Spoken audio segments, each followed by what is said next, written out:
ये एक बात समझने में रात हो गई है।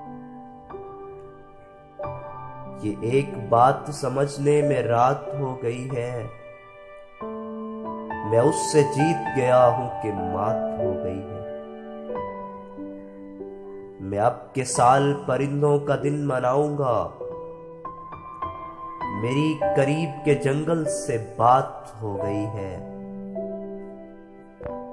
बिछड़ के तुझसे न खुश रह सकूंगा सोचा था। तेरी जुदाई ही वजह नशात हो गई है। बदन में एक तरफ दिन तलू किया मैंने, बदन के दूसरे हिस्से में रात हो गई है। मैं जंगलों की तरफ चल पड़ा हूं छोड़ के घर।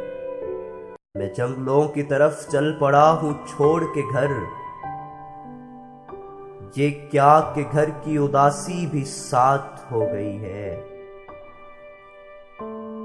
रहेगा याद मदीने से वापसी का सफर। रहेगा याद मदीने से वापसी का सफर। मैं नज्म लिखने लगा था कि नात हो गई है।